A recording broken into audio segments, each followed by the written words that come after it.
Group of ministers ने इस सब को, पूरे शराब माफिया को शिकंजा कसने के लिए जो सुझाव दिए हैं वो इस तरह से हैं, अभी उसको मैं जिक्र करूंगा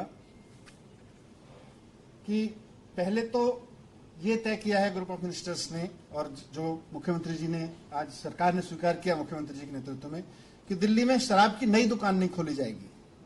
इक्विटेबल डिस्ट्रीब्यूशन करेंगे लेकिन शराब की नई दुकान खोल के नहीं करेंगे। तो जितनी दुकानें हैं उतनी ही दुकानें रहेंगी, दिल्ली में कोई नई शराब की दुकान नहीं खुलेगी।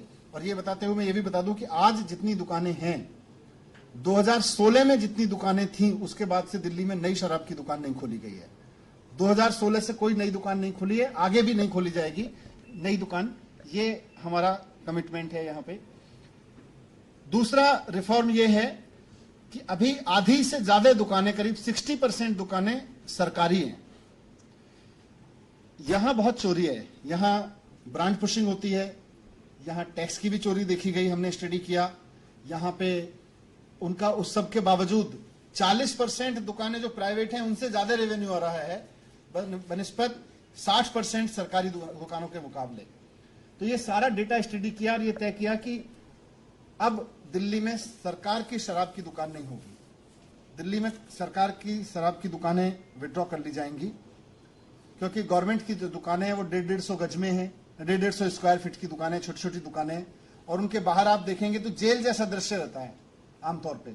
वो खिड़की का दरवाजे जो है उसके सेलिंग काउंटर होता है, वो सड़क पे होता है आमतौर पे, और वहां एकदम जेल की तरह से लाइन लगी रहती है। तो वो हमने बंद करने का निर्णय लिया है। अब दुकान, एक तो गवर्नमेंट की दुकान नहीं होगी, और किसी भी लिकर शॉप के लिए कम से कम 500 स्क्वायर फीट की दुकान होना जरूरी होगा।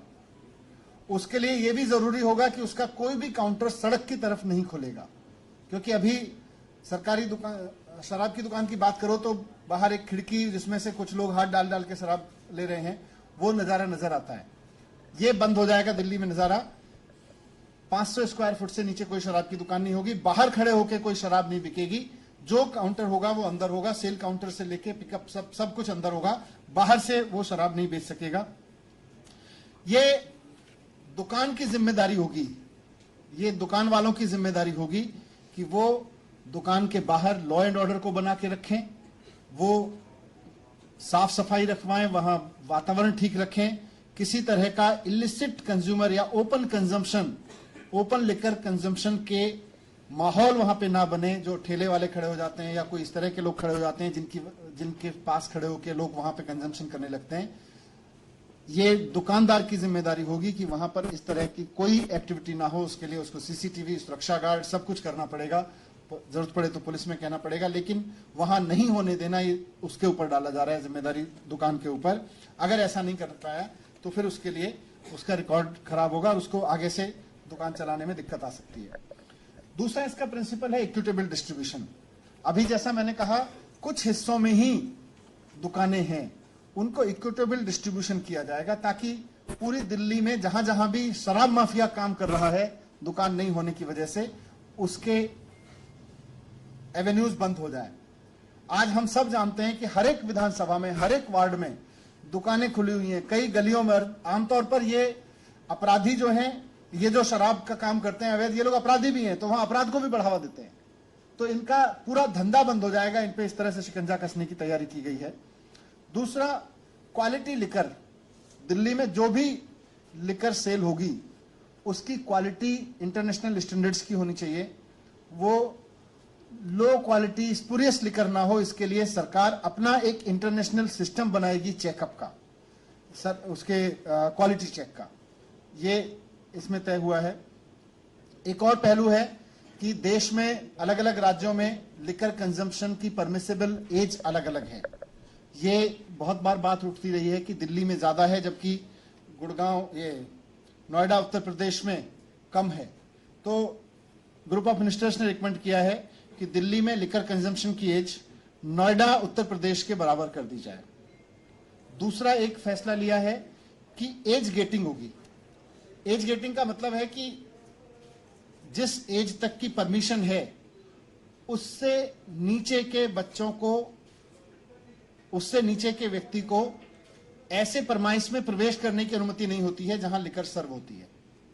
यानी कि रेस्टोरेंट्स खासतौर से जहां बार्स हैं या लिकर कंजम्पशन अलाउड है, जहां पे जिनके पास परमिशन है लिकर कंजम्पशन का, उन रेस्टोरेंट्स में केवल अगर अकेले बच्चे आते हैं तो 21 साल से कम के बच्चे को, जो भी एज लिमिट है उससे कम के बच्चे को प्रवेश करने की अनुमति नहीं होगी।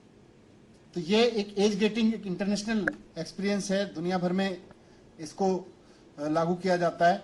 खासतौर से माँ बाप इस बात को लेकर बहुत चिंतित रहते हैं कि हमारे बच्चे अगर अकेले जा रहे हैं तो वो कहीं जाके लिकर कंजम्पशन, कहीं लिकर उसमें बार में ना बैठें। तो किसी भी बार में या ऐसे रेस्टोरेंट जहां लिकर सर्व होती है वहां पर अगर बच्चे अकेले जा रहे हैं तो उनसे एज बार से नीचे के बच्चों को नहीं वहां पे अलाउ किया जाएगा, एंट्रेंस नहीं दी जाएगी। उसके लिए 21 साल हमने यही फैसला किया है कि नोएडा के बराबर, उत्तर प्रदेश के बराबर की जाए। दूसरा, रेस्टोरेंट सेक्टर की, हॉस्पिटैलिटी सेक्टर की बहुत दिन से डिमांड्स थी कि बहुत सारे लाइसेंसेस, बहुत सारे उनके परमिशंस बहुत ऑब्सलीट हो चुके हैं। वो बहुत टफ कंडीशंस क्रिएट कर रहे हैं जबकि उनकी जरूरत ही नहीं है। ऐसे ऐसे बहुत सारे लाइसेंसेस हैं।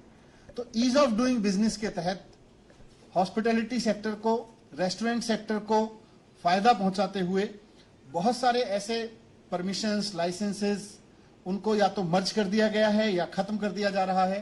खत्म करने की हमने सिफारिश की है, जो इंडस्ट्री को परेशान करते हैं। इंडस्ट्री की फीडबैक लेके उस पर किया था, क्योंकि जो हॉस्पिटैलिटी और रेस्टोरेंट सेक्टर में बिजनेस काम कर रहा है वो कहता है साहब मैं ईमानदार आदमी हूं, मैं ईमानदारी से टैक्स देना चाहता हूं, मैं ईमानदारी से सरकार के रूल फॉलो करना चाहता हूं, लेकिन आपके रूल इतने कॉम्प्लेक्स होते चले जाते हैं कि आदमी को परेशान करते हैं।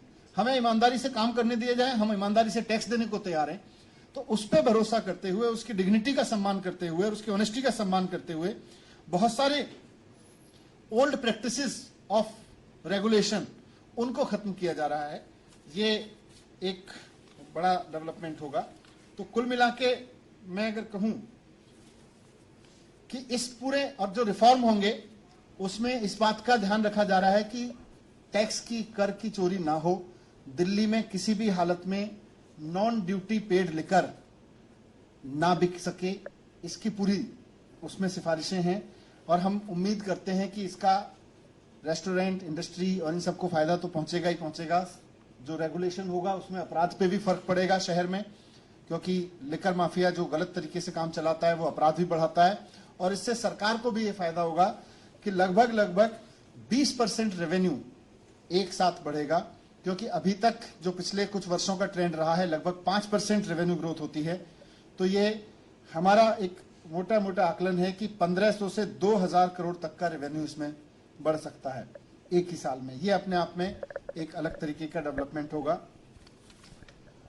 तो इस तरह से पूरी तरह से एक ट्रांसपेरेंट, फेयर प्रैक्टिसेस वाली पॉलिसी जो शराब माफिया को नीचे लेके आएगी, शराब माफिया के खिलाफ शिकंजा कसेगी और अपराधियों के और शराब के बेचने वालों के बीच जो गठजोड़ बन जाता है उसको तोड़ेगी।